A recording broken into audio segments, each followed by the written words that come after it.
Welcome, everyone, to the August 2022 Below the Surface. I'm Paul Sidorian, the firmware security evangelist for Eclipsium. With me, of course, is Scott Shefferman. I always forget your title, Scott. Shaggy. Scott Yeah, Shaggy Shefferman. Scott Shaggy Shefferman works. Principal strategist here at Eclipsium. Fantastic. Well, as always, we're here to update everyone on the Below the Surface threat report and the contents within. And man, you were on fire this month, Scott. You started with this idea of the root of trust, and you went in a lot of different directions, all tying back to the root of trust, and it was an amazing read. I appreciate that, man. A lot of that was actually drawn from inspiration from the last couple of blogs we've written too. So probably some good back and forth we can have just right there alone on Secure Boot and Intel ME, BMCs, etc. Yep. Yeah, it's interesting how when you think root of trust, your brain could initially just go to the secure boot process, right? Yeah. But it does apply to all aspects, especially when we talk about firmware security and all these different components we have inside of our computers. Yeah. Um, the thing. So the theme was root of trust, right? For the below the surface. But what's interesting about the term root of trust when we come from whatever the cyber industry as practitioners and leaders is we normally confine those words root of trust to a kind of very narrow definition of what we mean by root of trust.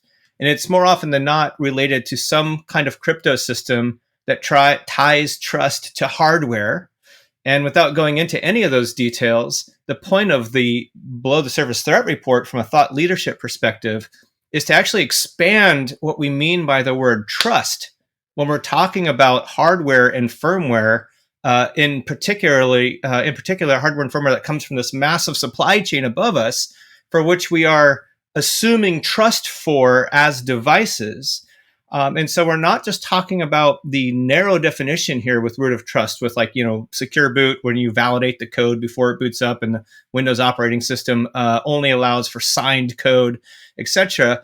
We're definitely talking about that, but we're also expanding it, right? We're expanding the definition of root of trust to something beyond just the integrity of software, meaning the software is what it was supposed to be from the source you got it from, right? That's the narrow definition. The expanded definition, what we want to explore, and we really desperately need to explore, not just at a technical level and an industry level, but even at a national security level, which we're starting to realize, is that trust itself has been completely misplaced. And before we dive into any details, I think let's keep this conversation kind of flowing at a higher level, because anyone that's been alive for any amount of time, remembers all the free trade kind of agreements we've had with China, Taiwan, and other sources, where we kind of made this giant assumption that we're going to trust them as equal trading partners, and the game theory would tell us that if they do well and we do well together, we're both stronger for it, right? The they and the us, so to speak. And it's not playing out that way. Hindsight's always 2020, but looking back, maybe this was the wrong assumptive trust that we put in a IT supply chain region and set of providers, because that code, right, the hardware as well, but the code comes from all the way down and finds itself in front of every device you're looking at right now in front of you as you listen to this, whether it's mobile or whether it's a laptop or a server blade, anything, a networking device, your home router. All of that code comes from the same source that we've been entrusting, right? So that's at like the high macro level. And as you walk that dog down that supply chain, and then you feel like, as an enterprise, you look around and you say, these are all the devices in my enterprise that I have AOR or responsibility for. But you don't really have responsibility for those devices at a trust level, because you've never been able to inspect, audit, enforce, manage the security risk for the code on the devices that ship, right? So that's just to kind of kick us off and get the juices flowing. It's the whole point is to expand what we mean by root of trust. And maybe the best analogy to use for that is when it comes time to trust another human, right? So we don't confine trust to integrity when it comes to humans. That's an important part. That in fact, in that analogy, the integrity of a human, it doesn't mean like their moral integrity. It means also their composition. Are they actually the person you think you're talking to at the other end of the line or whatever, right? Like, is it actually them? And you know that it's actually them. But when it comes to trusting humans, like devices, you have to expand trust to things like, are they reliable? Do they show up on time to work, right? Are they trustworthy from an integrity standpoint? Are they malicious? Do they have a dual set of motives, right? A hidden one and an overt one. Do you trust them from a capability standpoint? Can they do their job well or play a sport well enough to trust that in the right moment they'll come through for you? And that's what we mean as humans when we talk about trust, when we talk about humans. But why don't we have the same benchmark for devices? Why are we only worrying about integrity when it comes to asking the question, should I trust this device as, let's say, Microsoft Windows operating system or Linux or Mac? Why are they And it's trusting the interesting, device? Scott. Like when we get a new device, I think there's this implicit trust that we have with that device. Like just because it came brand new in the box and it landed on my doorstep and I unpack it, like everyone's like, wow, what what badness could have happened up until this point? Like I trust it. Now, as soon as I get it connected to the internet and as soon as it's exposed to other people in my house and I start traveling with it, I think that's, when we start trusting less. Hmm. Is when we've taken it out of that box, right, from that point and connected it to the network and traveled with it and all that stuff. But we Yeah. should really have that implicit level of trust because I like the root of trust analogy because it implies that there not just is a root, but there's a chain. You described it as a tree, right? Or there's some kind of chain. And that's what a lot of times attackers are banking on because if they can compromise the root of that trust, everything after that in the chain is also implicitly trusted. And we see this with boot kits, right? Boot kits can get at the heart of the first phases of the boot process. Implicitly, everything else is trusted after that. So I just need to tell everything after the initial phase, hey, trust this little piece of code. And then after that, well, now that you're trusted and you're running my code, trust this other piece of code I'm going to put in the next phase. I mean, that's how a boot kit really exploits that root of trust in the boot process. But now there's all kinds of other things that happen on your computer as well that you can exploit that similar level of trust. I trust it when, my hard drive turns on, it runs firmware and it's trusted. Really? Is it? How do you know? Yeah. Yeah. So the tree analogy you mentioned, I was trying to find an analogy that would describe what we like to call here at Eclipsium, right? The kind of bi-directional flow of trust. And the ones that you were speaking to there, those two examples that you happened to kind of mention, like Secure Boot and whatnot, is that's from the roots up to the leaves, right? So root of trust is the root that the tree is grounded on. Without the roots, the tree falls over and dies. And diseases can come from the soil, go up Mhm. through the trees to the branches to the leaves, right? To the trunk, trees, leaves. But diseases can also flow in a tree from, let's say, aphids on a leaf that flows down into the systemic roots and then kills the tree Mhm. regardless because it went from the top down or the environment into the tree, kind of like you're saying when you put a device in an operational context, right? Everything changes. But what's really interesting is when we talk even about that cryptographic, tied to hardware with an HSM module trust that's rooting the device in trust because it's grounded to a piece of hardware. Well, there's no such thing as just hardware without software. Otherwise, it might as well be a brick, right? There's no such thing. And what all the code and manufacturers have done, especially since UEFI, and you wrote about this in that awesome blog, that part one series, right? Is they've made it bi-directional and highly extensible. That's one of the four acronyms in Mhm. UEFI is extensible. And the reason why they did that is because once you have a device given to an end user, if they're going to update the firmware, are you really going to ask everybody and their grandma too to boot up into a BIOS and hit an update button or use a password even in the button? No, you're not. So the industry had to create a way to update the firmware. which, think about it, that's a way to update the root of trust. That's a way to update the core foundations of what the device actually is as a device. And you've given that. Or update, update what it trusts and what it doesn't trust, which I think That's is very timely this month. I had a question in a previous webinar, and I want to get back to the person because I wasn't entirely sure, and I'm like, rather give you the wrong answer. But if you've got the allowed software that can participate in secure boot, and you've got the revoked software that is not allowed to participate in secure boot, first is the DB, then you have the DBX, and again, this is very timely to this month as well.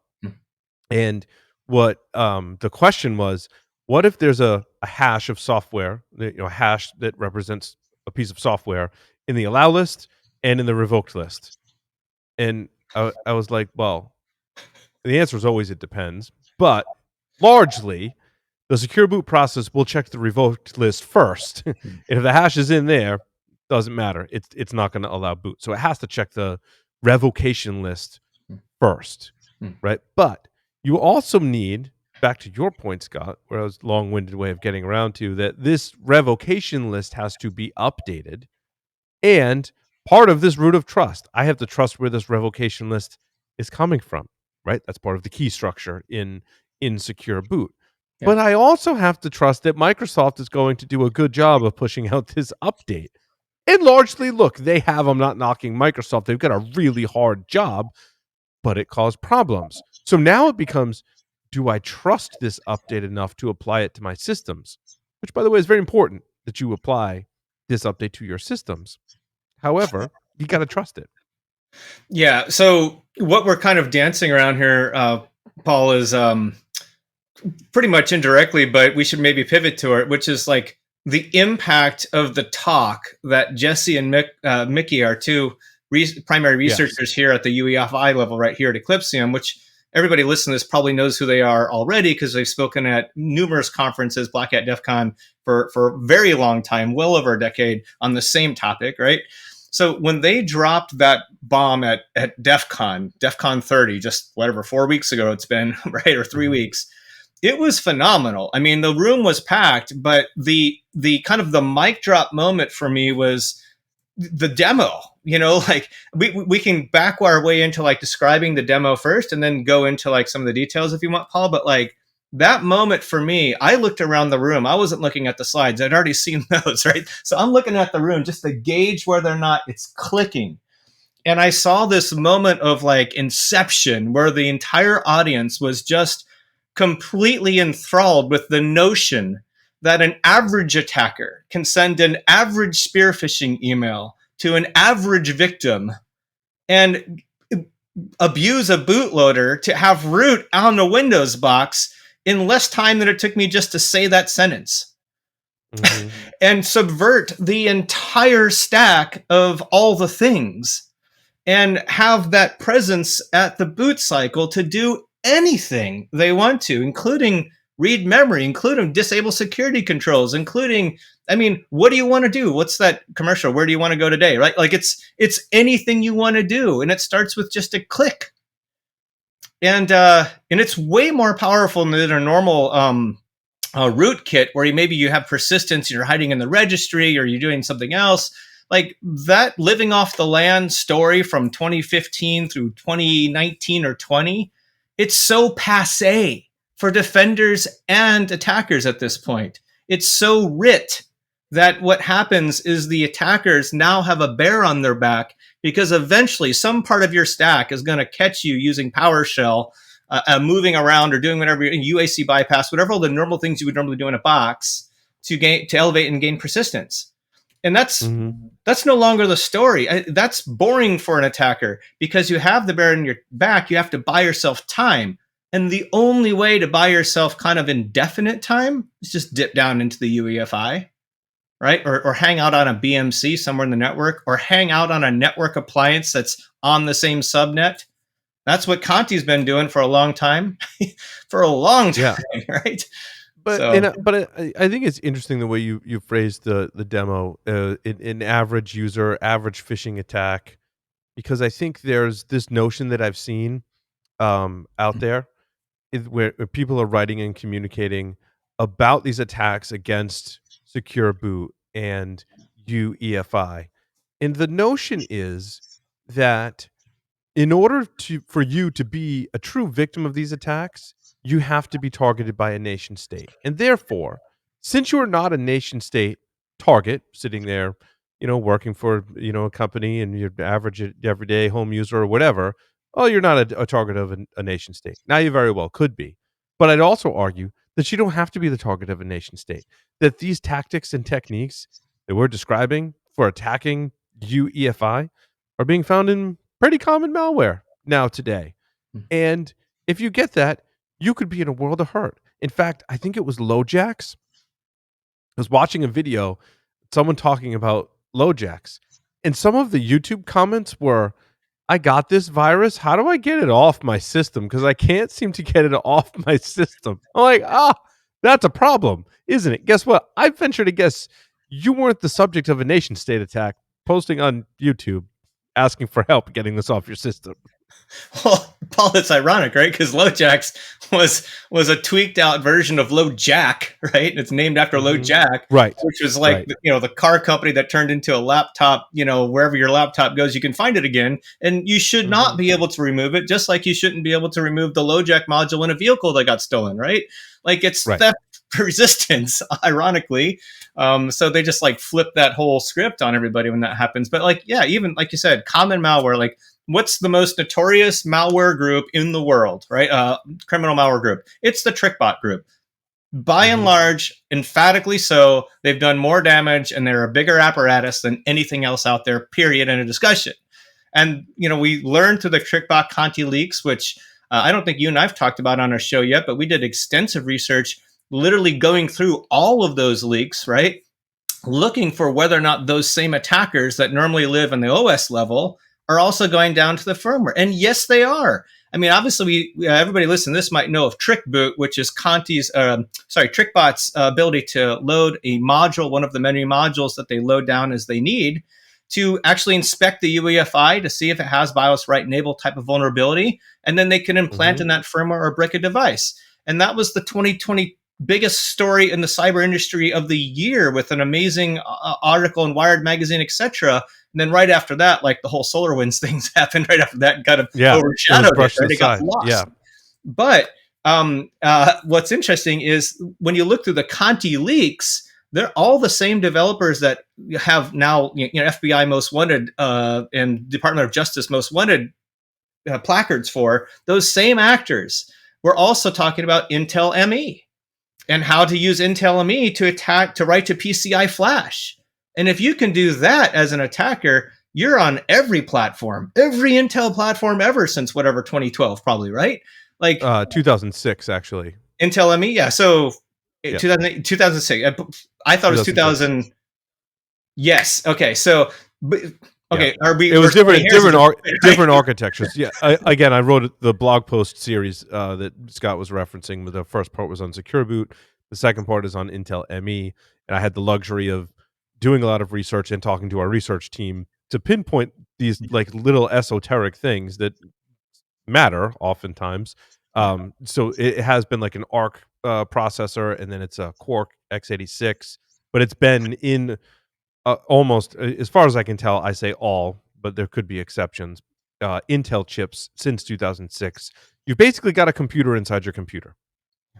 Well, I mean, honestly, if there's two blogs, I mean, we do a ton of writing, but the last two blogs that you wrote, part 1 and part 2, Secure Boot and Intel ME respectively, I think are some of the most quintessentially important blogs for anybody that's willing to listen to this show right here. Should read those two blogs at a bare minimum, because they're so well written, and they're written from that perspective of somebody kind of discovering and coming to understand with really good starting questions. You've got how many decades of experience working on a Linux box, for example, and dealing at the BIOS level. But you started with these really good questions and you found the answers to them. And the way you wrote the blog, I related to 1-1, because when I came over here at Eclipsium, whatever it's been, 2 years ago, actually, I just had my 2-year anniversary. I looked through the corpus of research that the company had published, And my mind was blown. I had way more questions than answers right off the bat. Yes. Like any answer Yes. they Now, gave me was like 10 more questions. right. Well, thank you, Scott. And also, part 3, which will be I think the final part in this series, is about something you touched on with TrickBoot and its BIOS write protections. Mm-hmm. And on the surface, like that sounds pretty straightforward. Turns out not so much. There's a lot of different ways in which the BIOS could or may protect itself from write operations.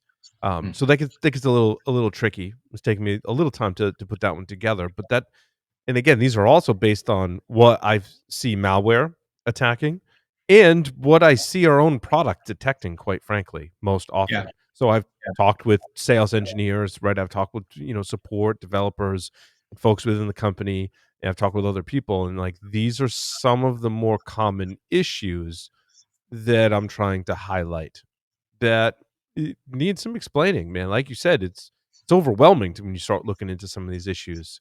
So I'm trying to break it down.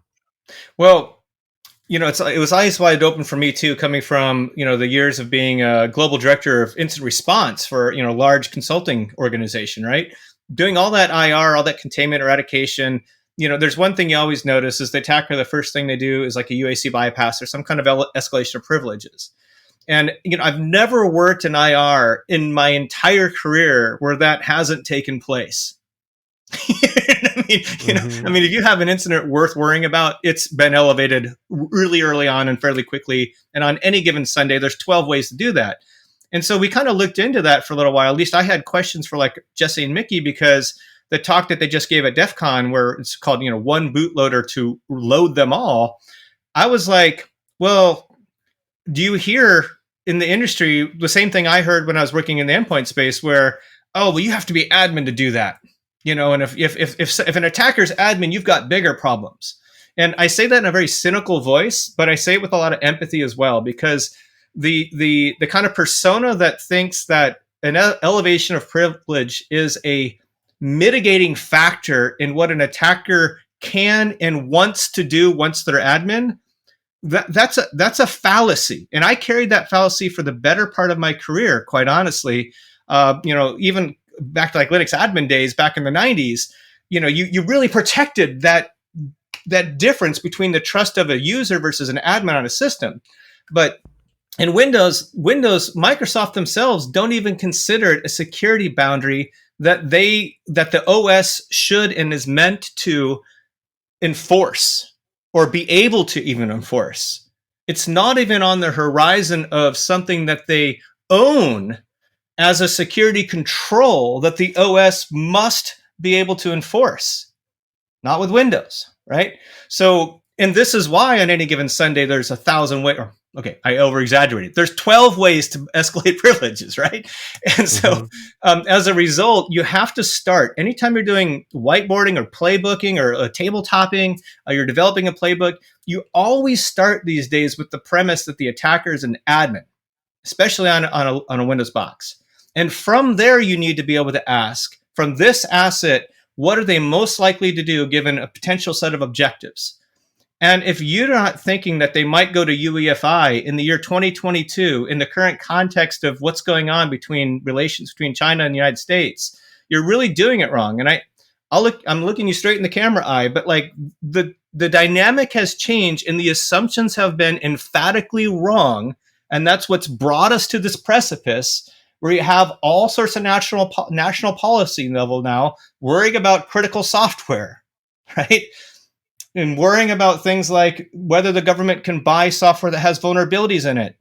And if does, all software has vulnerabilities in it. So part B of that is if there's mitigations for it that the vendor says are in place and have a timeline to attack, then you can still sell to the government. And all this stuff is being passed through legislation. And obviously at that national level, it's so high level that there's going to be all sorts of problems and dynamics with trying to enforce this.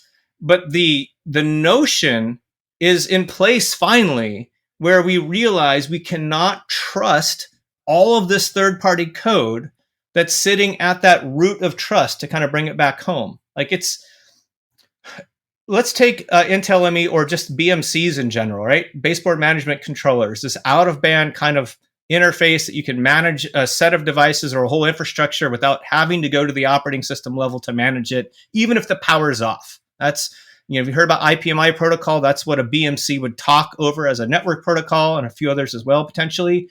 But the Yeah, whole point of Intel's it, ME through AMT will also stay on. I mean, it's accessible even if the computer's off, but still receiving power.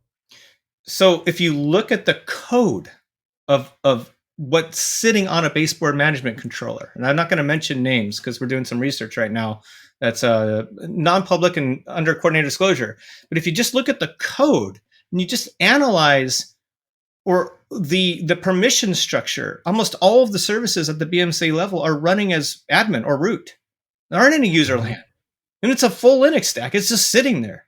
It's got a shell. It's got a web server. It's got way too many things on one little Linux box, way too many services of different functions. Like I come from DoD world, right?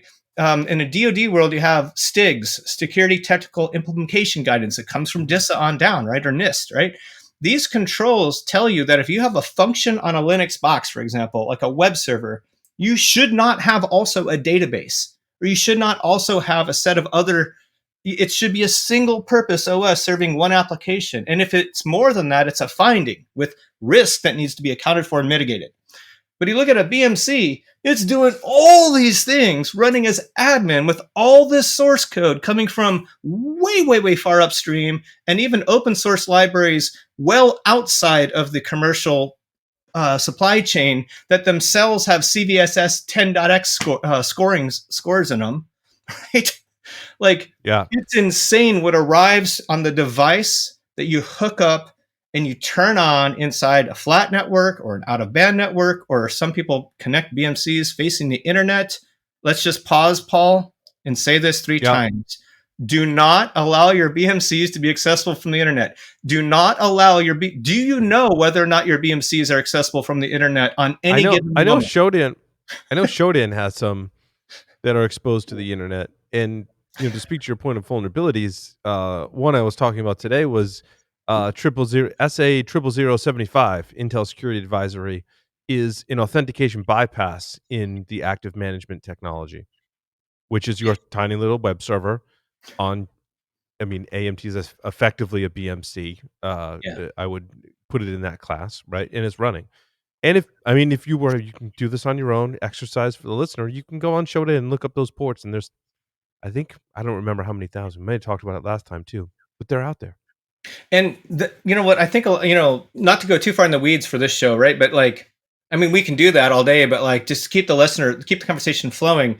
A lot of people don't realize that Intel ME and baseboard management controllers are on the same bus as the UEFI, another word for BIOS.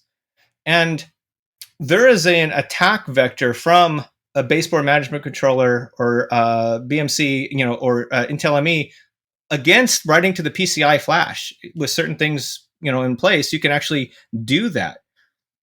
That's really, really scary because it also gives you access to things like memory space. And what's stored in memory? Secrets. What secrets? All of them. Yeah. It's at a higher level, Scott, I describe it as Intel's what they now call CSME, right? But Intel ME, it has the highest level of privilege and the lowest level of access to all of the components within your computer because it was designed that way, right? For a lot of the features and functionality, when we talk about the manageability, it's the ability to rebuild your system remotely. In order to do that, it needs direct access to all of that hardware and to perform a lot of the other functions that it was designed to perform. It needs direct access to all the hardware on your computer. And that's why privacy advocates have been like, well, this is bad. That means it can just access my camera, or it could put a keystroke logger in your operating or on the network. So if you run TCP dump or Wireshark on your computer, you're not going to see the traffic. It's not even logged to the kernel. It's its own separate stack, right? It has access to all of the devices. So outside the operating system. All right, so I'm going to do my best to pivot from there back to kind of root of trust concepts that we played around in the threat report. Yeah. And what are the things? Let me see. So where do we want to go? So one of the things about like the talk at DEF CON, and one of the things to understand about this expanded notion of root of trust is that Microsoft has the certificates that it chooses to trust with the vendors, right? That's in place. And if you have any one of those vendors, dozens upon dozens, probably hundreds, I don't know the quantity, but you have all these certificates that's in that store on Microsoft that says this is allowed to run. And all that means, though, is that we said at the beginning of this call that the code has its integrity, has not been modified. It is what it was meant to be from whoever authored it. But what it does not do at all is check that code for any vulnerabilities whatsoever, or any backdoors or malicious intent whatsoever, or any features that might also be backdoors or malicious. Who knows? Who cares? They're there nonetheless whatsoever. And so when the Title One bootloader to rule them all, that bootloader was not a malicious bootloader to start. It's one of 3 bootloaders from 3 different vendors that Microsoft trusts that are signed and trusted by Microsoft from their CA. And they're performing exactly as they were designed, with a shell at the UEFI level, like we're just speaking about earlier, Paul. And you can do all the things from that shell. Or in another case, let's see, the other one is there's the 2 UEFI shells, and the other one is actually a silent one. So you get that spear phishing email. You don't even have to click the victim, the user doesn't have to click, please go ahead and run this and reboot your computer. All right. The first 2, you have to do that. The third one, you don't have to do that. So you have this silent UEFI boot kit that's there forever. And when I say forever, man, it's not like I'm trying to use hyperbole or over exaggerate. If you look at all of the UEFI attacks in the wild that have been discovered, which has gone exponential the last 3 or 4 years, those campaigns that are being discovered for the first time after they've been in place as a campaign for many years, 3, 4, 5, 6 years before the rest of the entire security stack even has an inkling of a clue of that campaign running for multiple years across entire verticals or specific targets for a certain objective at a nation state level, right?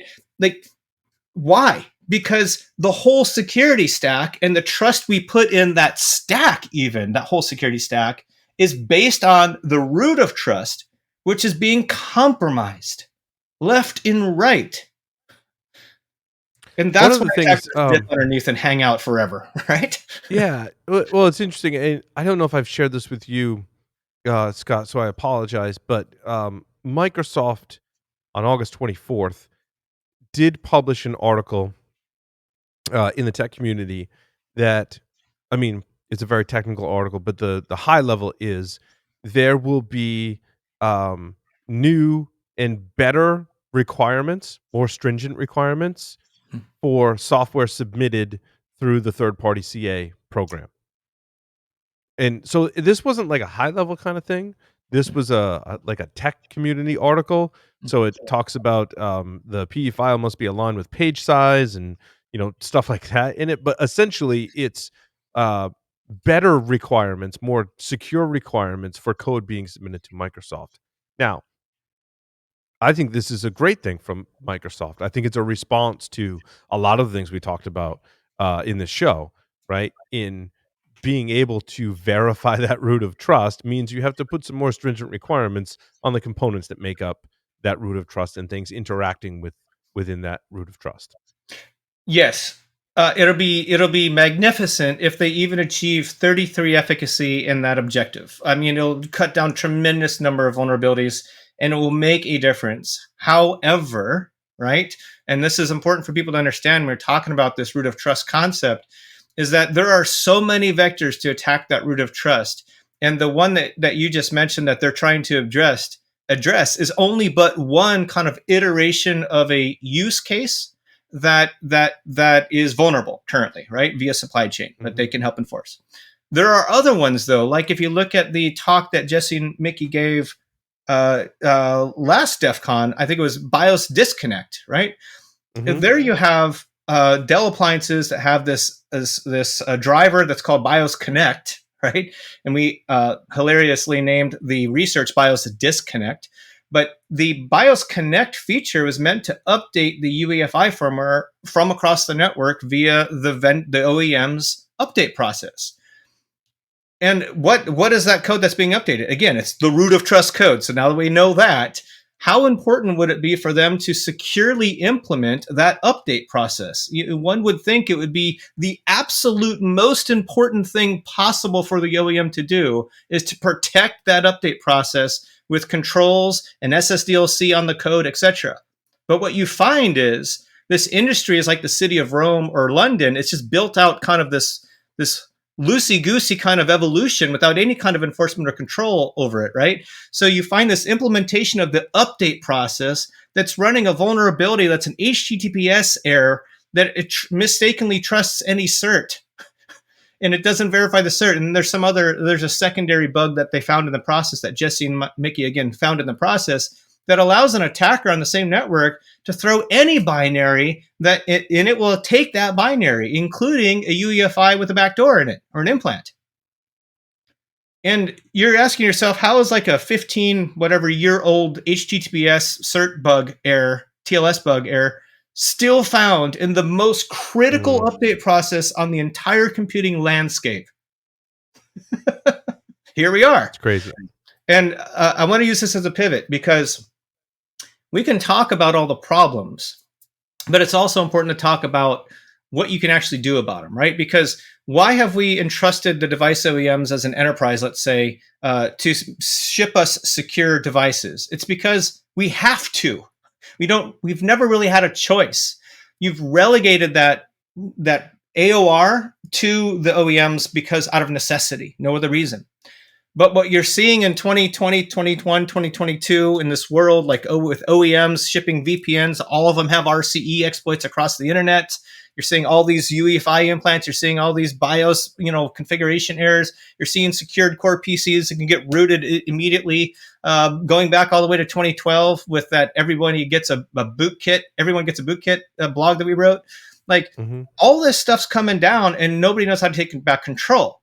So if you rewind time to like the 2016, 2017 era, that realization that I just articulated is why Yuri and Alex founded Eclypsium, why they authored ChipSec, coming from their expertise inside Intel Corporation, to help any researcher say, these are the bugs you see on this device. Because at that point in time, 2017, nobody had any visibility. And now, of course, you walk the dog, you have this enterprise grade solution that gives you a whole dash. You see all the things. I'm not going to wear my salesman hat here, but I'm going to say very emphatically that for the very first time, you finally have a technology, a suite of technologies with one dash that can understand all the devices and whether or not you have these critical vulnerabilities in them, or even smoking gun implants and backdoors, or firmware that's known to be unreliable and have a bad mean time between failure. Right? You can actually go and hunt for firmware vulnerabilities. You can say, I had a TrickBot infection 3 months ago. I never looked at the UEFI. I'm going to pivot back and see if there's a TrickBoot infection because that same actor came back 2 months later and we don't know how they got in. Well, maybe they never left. So it's all about taking back security control. And that's really what Eclypsium has been able to do, is just like move this needle in a way that gives an organization data enough to know which devices they're going to update for firmware and which ones are vulnerable and what kind of network segments and critical environments. Like, you've never even been able to ask that question as an enterprise before. Yeah, it's interesting. And I think we might have talked about this last time, but how do you know if you have a boot kit? If you're not looking, right? How do you know your root of trust has been compromised if you're not looking?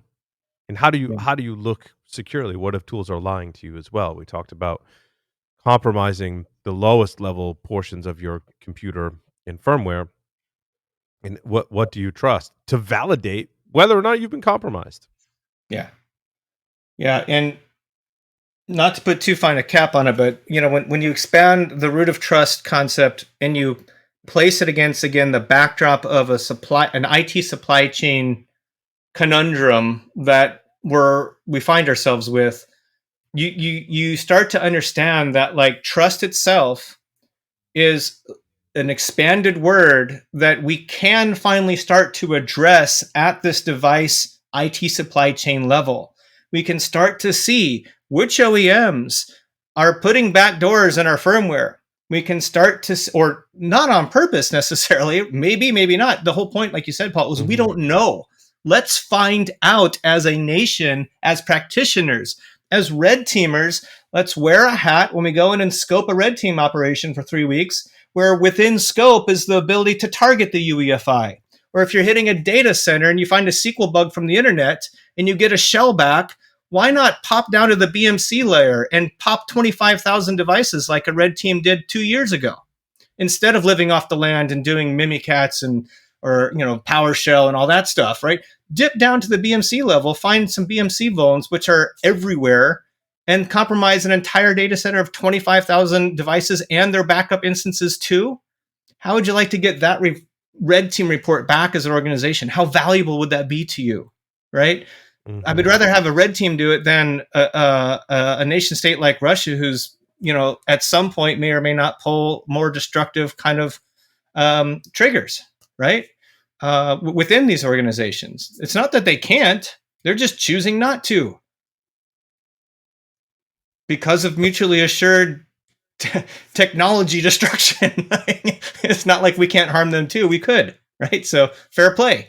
But the whole power of having this low level access and being able to attack at that level is to be able to play that card when and if you choose to do so. It gives you leverage. It gives you game theory advantage.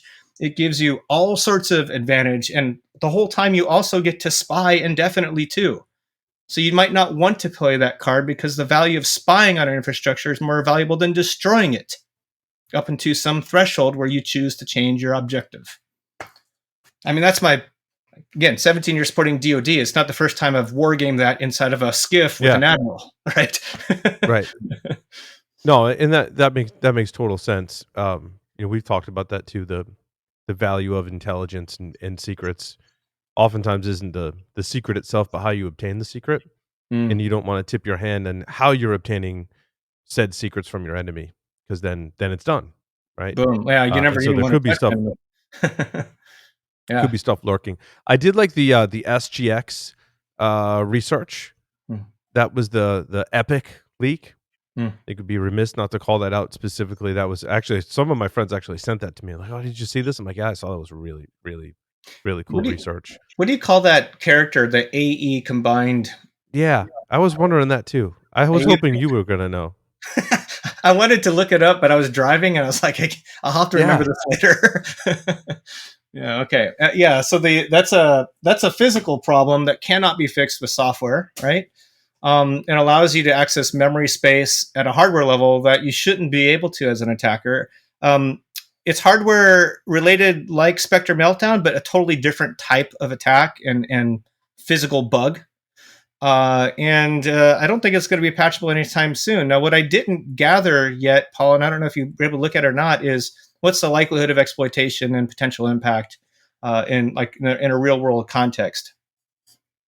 Yeah, that's a tricky one in this case, and you never know.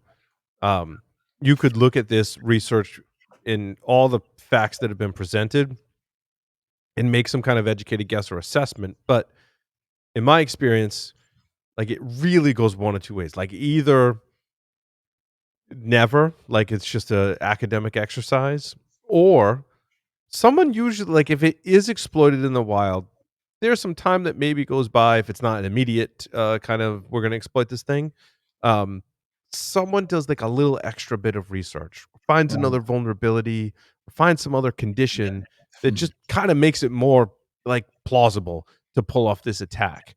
And typically that happens kind of later. So it's kind of a wait and see. When research like this especially comes out, it's kind of a wait and see. Well, I don't think you need to drop everything and address this particular issue. Probably not, but don't lose sight of it. Like, it's a wait and see game. Well, okay, so there's more than two dials, but the two dials I always look at for this kind of conversation. One of them is one you just talk about, which is like complexity or how sophisticated do you need to be, or do you need to chain it with something else, like you're saying. The other dial is like what advantage might you gain as an attacker, and is that advantage worth the effort and time to do this? And if you look at that second dial, the kind of the impact dial, this is a vulnerability in SGX, and for our listeners that don't necessarily know what's inside of SGX, why is that memory so critical to?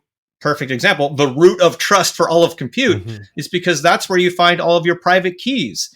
So if you're using a Signal application that everybody here probably has a Signal app, why? Because it's end-to-end encrypted. How do they do that? They store the private keys somewhere on the device. It's end-to-end secure, right? In the secure enclave, as they call it, right? And that's what SGX is, right? So a failure there, and again, this is an unpatchable hardware bug. You can't just push a Microsoft Patch Tuesday patch. You might find a mitigating way or a way to detect if this is happening through I/O. There are other ways you can kind of indirectly patch, but the core bug itself of memory leaking out of that and attackers knowing where to go to find those RSA keys and SSH keys and everything else is known. So I think I looked into this, and I don't want to misspeak. I can't remember what the industry thought the likelihood was. All the other experts and pundits out there like us. But I'm going to revisit that now that you brought it back up, because I kind of forgot, right? And I now want to go revisit it. As always, Scott, you've pulled together an amazing list of threats in the wild, industry news, security advisories, some great tools and education and discussions, even some Twitter posts that are taking on basically the security stance of UEFI. Some great resources in there. Any highlights from there that you want to call out specifically? I've been so heads down on this latest research that we're working on, which I'm not going to say anything about. I'm not even going to hype it up or downplay it either. I'm just going to say it's kept my focus 1000%, and some other folks as well. And I'm eager to see us crunch through it and what comes out the other side. And the reason I care about this research is because it's literally this whole conversation encapsulated in something that you can finally say the problem we think we likely have is actually right here, and let me show you. And at this level of supply chain, that's actually never been done in a robust enough example to compel, let's say, OEMs like no one in particular, but like HP, Apple, Dell, that level of OEM, to compel them to force requirements from their upstream providers, right? Which I won't mention any names right now, right? And if I think that's an important supply chain aspect that we harp on all the time, but that's really what we need. It's one thing that we need that could help tremendously in the supply chain issue that we have. Like you said, a lot of companies a little downstream in that supply chain just accept what comes down. And we shouldn't, but it should also be an iterative process too, because like not everyone gets everything right 100% of the time. That we can't conceivably expect that. But there needs to be better mechanisms for getting stuff into the initial supply chain and throughout in much better shape security wise than what's happening today. Good Lord, I talked about ME manufacturing mode, right? In one of my posts and presentation. Like if a manufacturer doesn't close off those fuses, you can physically alter the hardware if the manufacturer hasn't done it. That's crazy. It is crazy. Well, and then the pundit will say, well, if they have physical control over the box, you have bigger problems anyway. Nothing could be further from the truth when you're talking about an entire supply chain that goes all the way to warehousing and delivery and insiders in your data center and contractors. Like this stuff gets hit all the time. Oh man, the war stories I could tell from the DoD in that one regard would be phenomenal. But I can't. I'm really going to spend some time with your articles in here that you linked to, because some great resources this month, especially in tools and education and discussion. Like, just going through the list just for our audience, like I want to read every single one of these articles. It looks They're awesome. good. A lot of that is sourced from various tools. And Paul, you've been helping me too since you've been doing this kind of show for so long. Yeah, it's You've got all crowdsourced. that Yeah. right. But it's crowdsourced from experts, trust communities, and researchers. Hmm. It's not just, oh, I'm going to Google search for the word firmware and what's in the. That's not what this is. Like this is a very concise, very curated a threat report. I just want to say this one thing too about the whole supply chain paradigm. I mean, you have the good guys, which is, let's say, us and our customers and the enterprises, right, and the missions out there that are just trying to do their jobs and use IT to do that. And then you have the supply chain, which is all the OEMs and everything above it, and all the open source libraries as well that they all compile and bring down to your device. But there's this third element that we didn't talk too much through on this particular show, which is fine. But I still want to leave the impression with anybody listening that third element is and are the adversaries. And they are way ahead of any semblance of good guys when it comes to understanding supply chain dynamics and how Right. attack vectors flow within them. Even when we did the trick boot research, I remember our CISO at the time, Steve Mancini, good friend, he laughed one time and he said, "It's crazy to me that a criminal ransomware actor like Trick Boot or Conti Group can see your firmware vulnerabilities better than you can as an enterprise or a mission." Hmm. And that was just like an allegory, if you will, or analogy. But the real truth is, when you zoom out and you look at certain ransomware actors that hit entire supply chain verticals, you'll see them hit this supplier and you'll see them then hit a downstream supplier. But if you do timeline analysis, guess what you also see? You see the same actors hitting a downstream victim first and finding their way upstream. And just like root of trust has bidirectional between the roots and the leaves, the supply chain also has this crazy interconnected many to many mesh data flow of shared repos, of tools that a downstream provider gives to the upstream provider, along with their private keys too sometimes. Like, there's all sorts of ways to attack somewhere in the middle and go down or up. And certain nation states and certain criminal ransomware actors and the nexus of those two working together as well are so good at it. And we are so bad at seeing it. We need to just completely change that and get ahead of this curve. Otherwise, it's only going one direction from here if we don't get ahead of it. Right. So that's my little soapbox on the Agreed. threat actor side of this. And we should probably do at some point a whole show just on that. Sounds good. Well, Scott, thank you so much for discussing this month's Below the Surface report. As always, you can find it on eclipsium.com. We'll publish this video, the report, and also obviously check out our blog. You know, we put a lot of articles out there on a regular basis. Thanks everyone for listening and watching.